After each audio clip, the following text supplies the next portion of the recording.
पूर्व राजाले राजतन्त्र पुनर्स्थापना साँचो प्रतिबद्धता राख्ने नवराज सुवेदीलाई यस आन्दोलनको संयोजक बनाउने निर्णय गरेपछि राजेन्द्र लिङ्गदेन बिच्किएका छन्। नमस्कार दर्शकबिन, तपाईँ यतिखेर हेर्दै हुनुहुन्छ सर्टकट न्युज र सर्टकट न्युजलाई सब्स्क्राइब गरी हामीसँग जोडिनुहोला।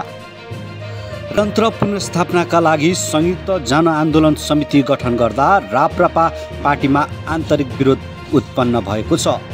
सोमबार घोषणा गरिएको समितिमा राप्रपाका अध्यक्ष राजेन्द्र लिङ्गदेनलाई औपचारिक रूपमा बाइपास गरेर पूर्व पञ्च नवराज सुवेदीलाई संयोजक बनाएको विषयले तरङ्ग ल्याएको हो।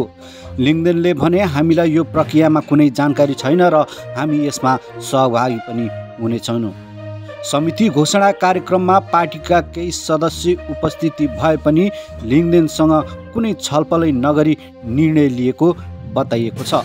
लिङ्गदेनका अनुसार हामीलाई नवराज सुवेदीले समान विचारका आधारमा मित्रहरूको बैठक गर्ने कुरा भनेका थिए, तर अहिले 81 समिति घोषणा भएको कुरा आएको छ। हामी यसमा सहभागी हुने छैनौँ। उनले समितिमा आफूलाई राखिएको कुरा पनि खण्डन गर्दै भने, हामी पार्टीको अनुशासन समितिले पनि मलाई संयोजक भूमिकामा बस्न अयोग्य ठानेको छ, त्यसैले यस विषयमा कुनै पनि टिप्पणी गर्न सक्दिन, राजेन्द्र लिङ्गदेनले भने।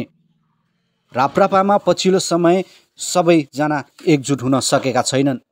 राजावादीहरू सबै एकजुट नहुनुको कारण आफ्नो स्वार्थ देख्छन्।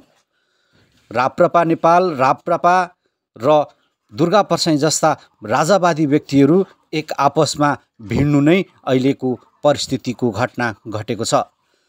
राजावादीहरू आखिर किन एकअर्कामा यस्तो भइरहेको छ?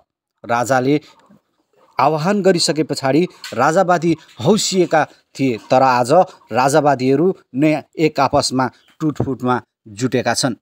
उनीहरू आफ्नो स्वार्थ सिद्ध गर्नका लागि यो सब गरिरहेको बताइन्छ।